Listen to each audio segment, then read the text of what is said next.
Di alam dunia dan di alam syahada inilah sebenarnya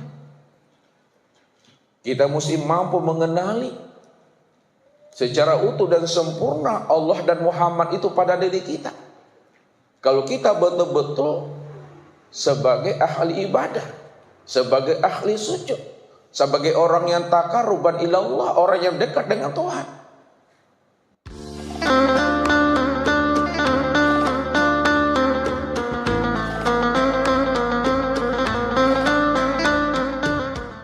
Assalamualaikum warahmatullahi wabarakatuh. Alhamdulillahilladzi nawwir qulubal awliya bi ruqyatihi nurun 'ala nur. Asyhadu an la ilaha illallah wahdahu la syarikalah wa asyhadu anna Muhammadan abduhu wa rasuluhu la nabiyya ba'da. Faqala Allah Ta'ala bil Qur'anil Karim, A'udzu billahi minasyaitonir rajim. Bismillahirrahmanirrahim. Falyanzuril insanu mimma khuliqa mimma dafiq yakhruju min baini sulbi wat taraqib. Shadaqallahul azim. Bapak Ibu, saudara-saudara dan anak-anak kami jemaah tauhid yang dirahmati Allah. Sebagai seorang ahli ibadah dan ahli sujud, maka hendaklah ia mampu untuk mengenal dan menyaksikan Allah dan Muhammad pada dirinya sendiri, supaya Allah mengakui akan dirinya sebagai hambanya dan Muhammad juga membenarkan akan dirinya sebagai umat.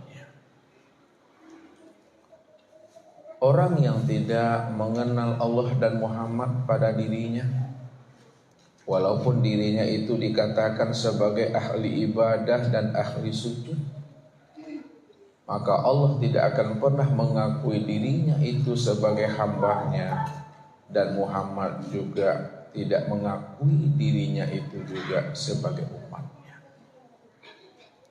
Maka orang-orang yang tidak diakui Allah dan Muhammad sebagai hamba dan umatnya, maka merekalah orang-orang yang celaka dan orang-orang yang sia-sia dalam perjalanan kehidupannya di alam dunia ini.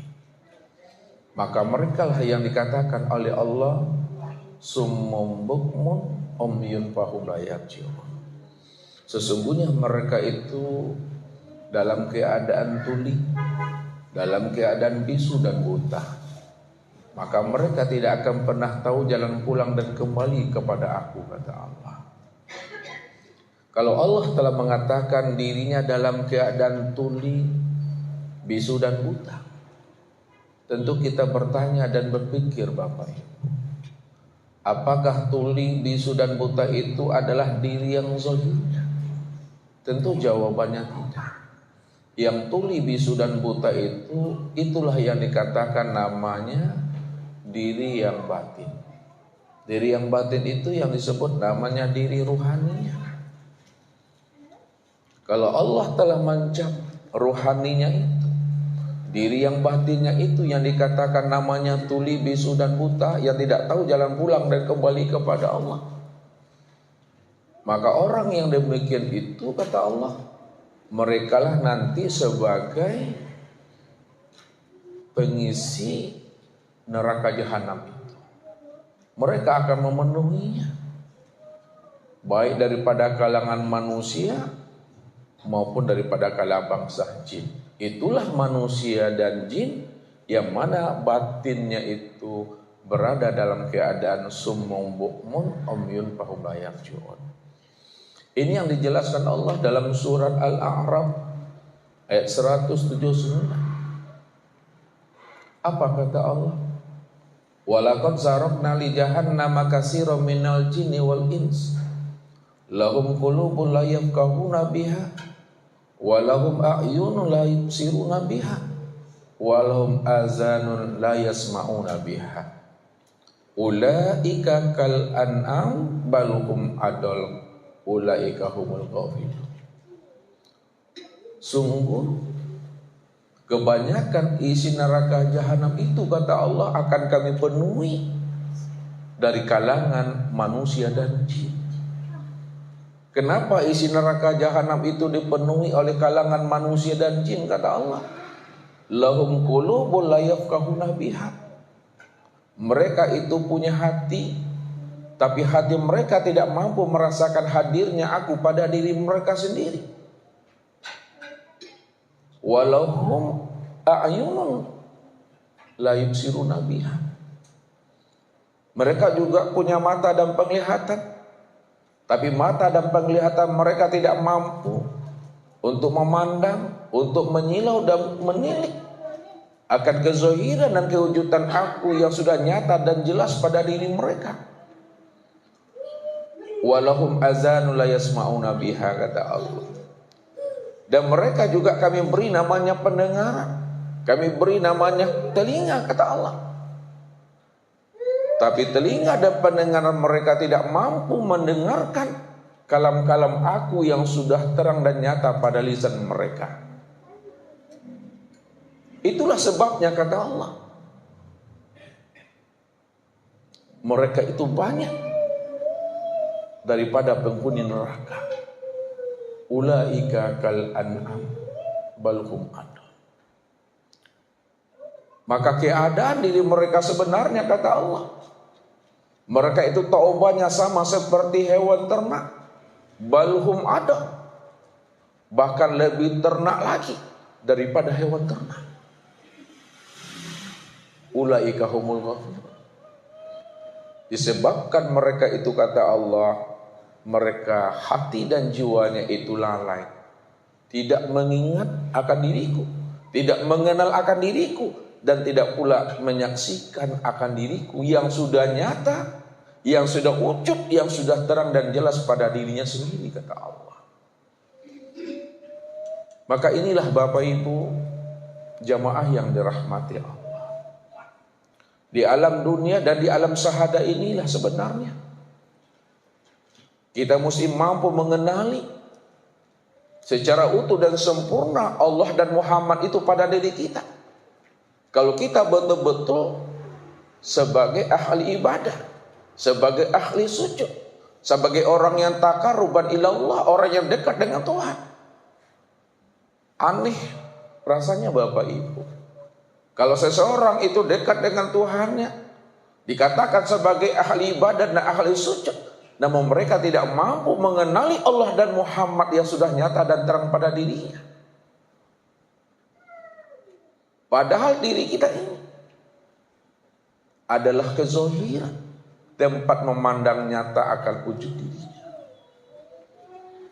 Makanya Allah selalu membuat suatu pertanyaan-pertanyaan kepada diri kita ini, supaya dengan pertanyaan-pertanyaan itu kita mampu untuk menelusuri, menyilau akan rahasia diri kita ini.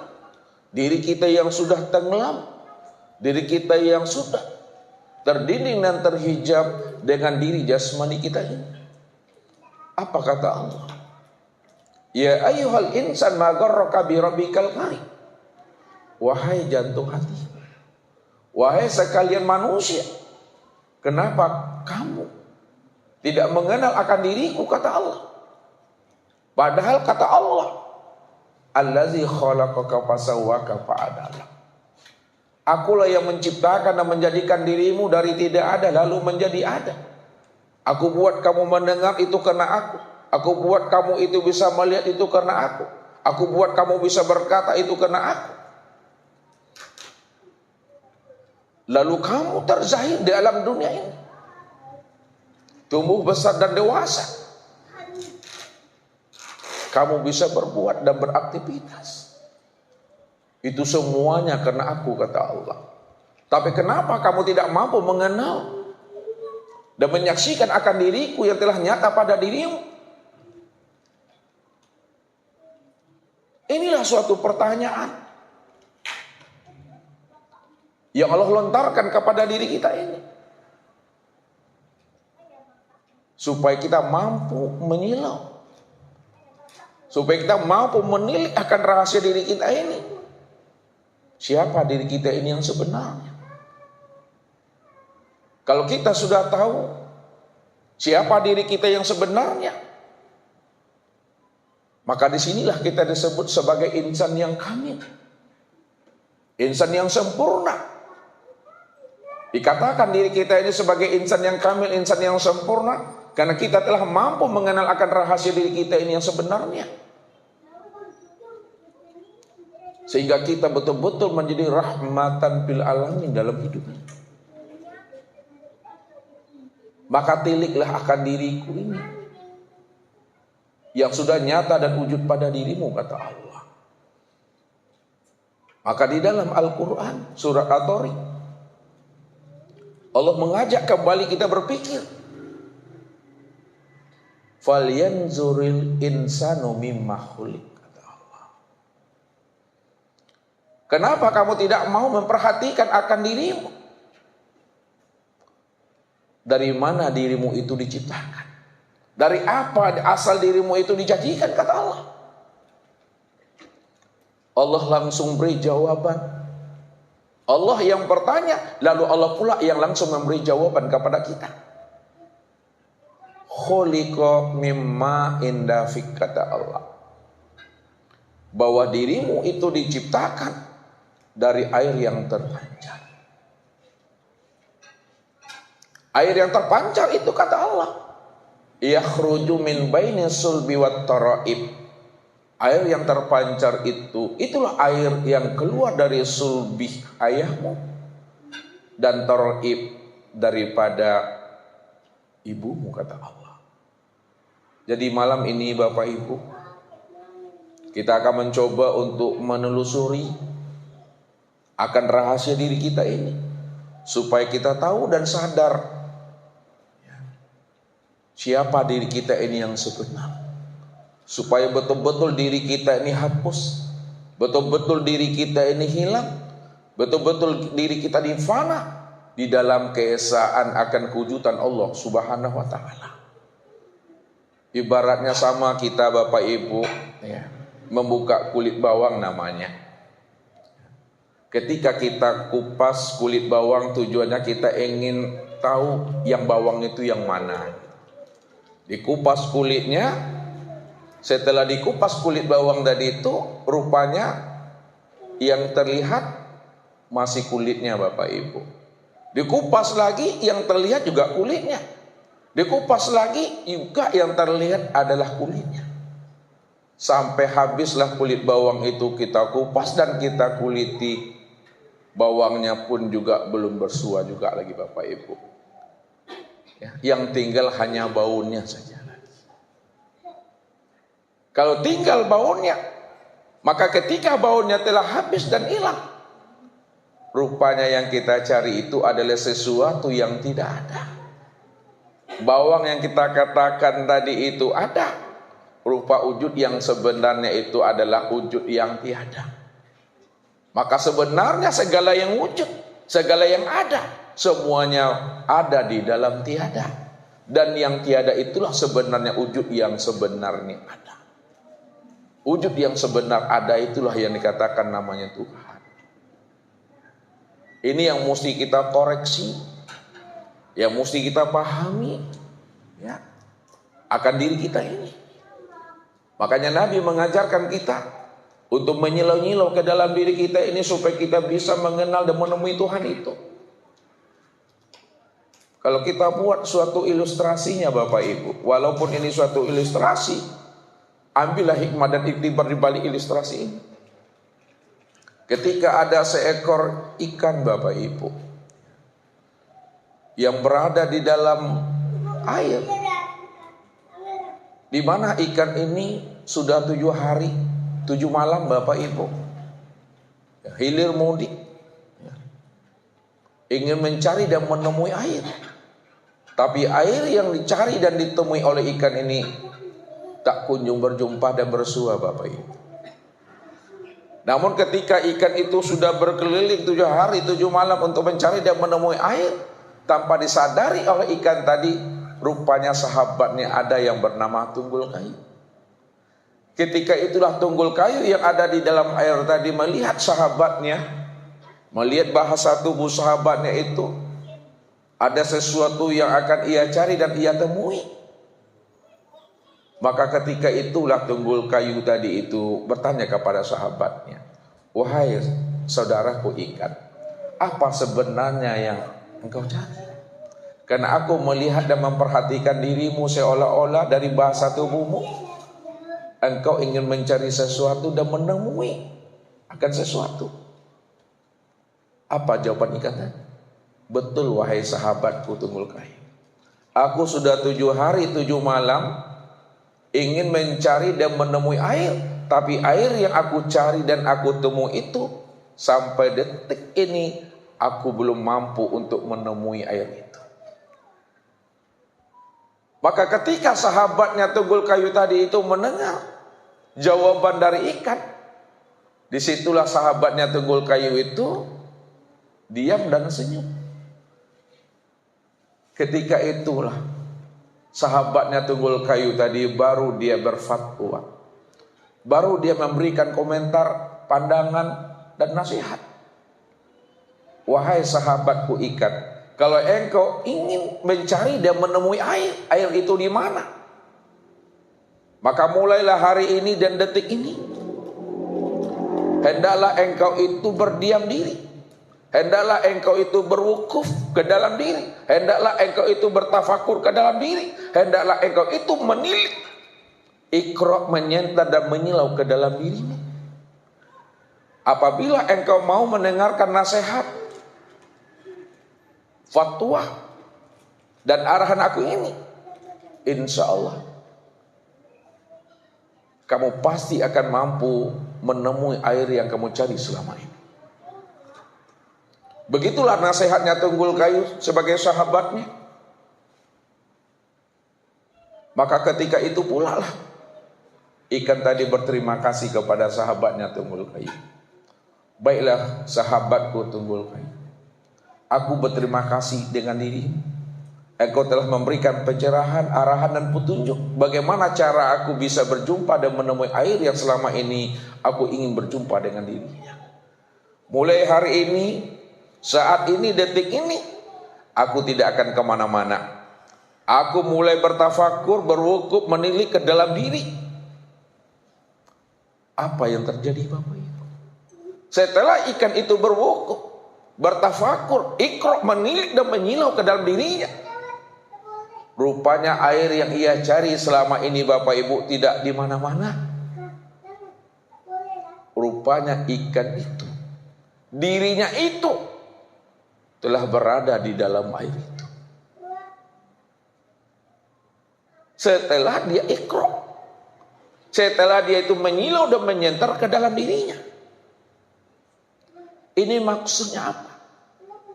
Apa rahasianya, apa iktibarnya dan pelajarannya mesti kita ambil dari rahasia ikan ini?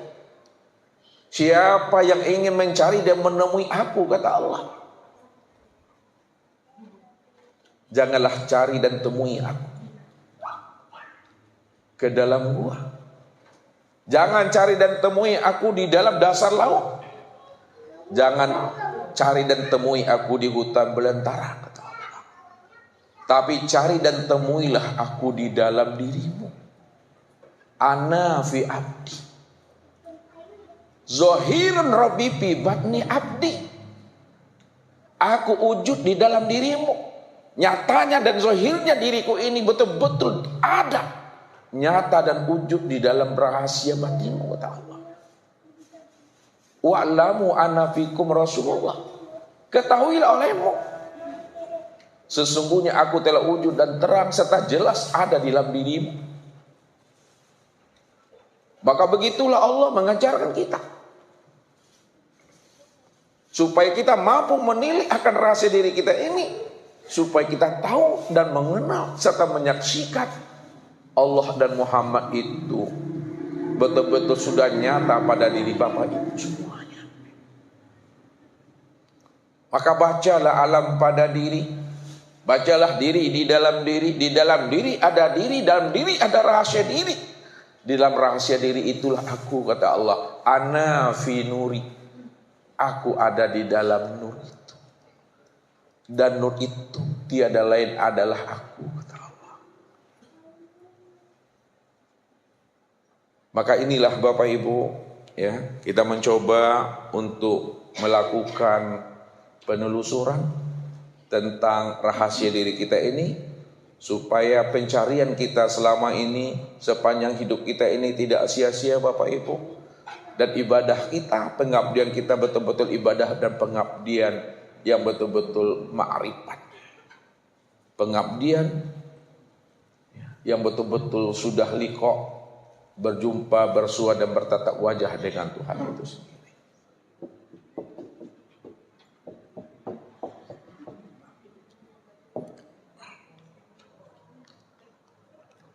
Baik Bapak Ibu, kita coba untuk membaca suratnya dan menerjemahkannya. Falyanzuril insanu mimma khuliq. Maka hendaklah, ya, insan, ya, dirimu itu memperhatikan, menilik, menyentat dan menyilau mimma khuliq, dari apa dirimu itu dijadikan, dari apa dirimu itu diciptakan. Jadi kalau kita mau menilik, menyentar dan menyilau ke dalam diri, dari apa diri kita ini diciptakan dan dijadikan Allah, Allah beri jawabannya, khuliqa mimma indafik, bahwa dirimu itu diciptakan dan dijadikan dari air yang terpancar. Air yang terpancar itu kata Allah, yakhruju min baini sulbi wat taraib. Air yang terpancar itulah air yang keluar dari sulbi dan taraib. Sulbi ini yang dari ayah. Taraib ini yang dari ibu.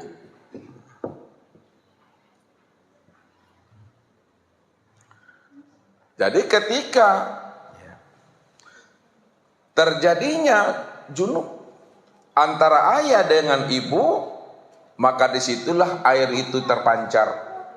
Ketika air yang terpancar itu menyatu, ya, maka dikatakan oleh Allah adalah amsaj, air yang sudah menyatu.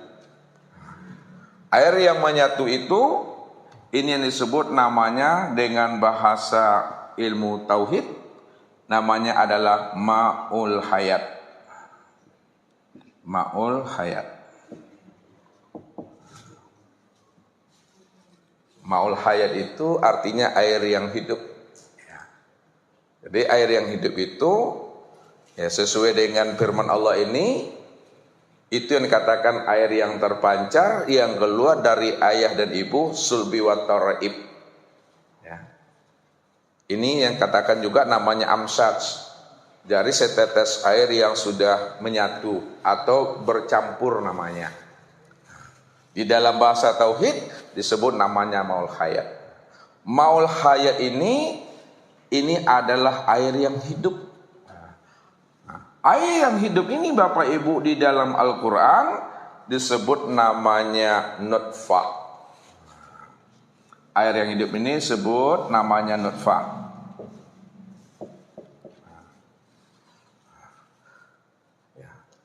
Setetes nutfah itu, ini yang disebut namanya dengan nuqtah.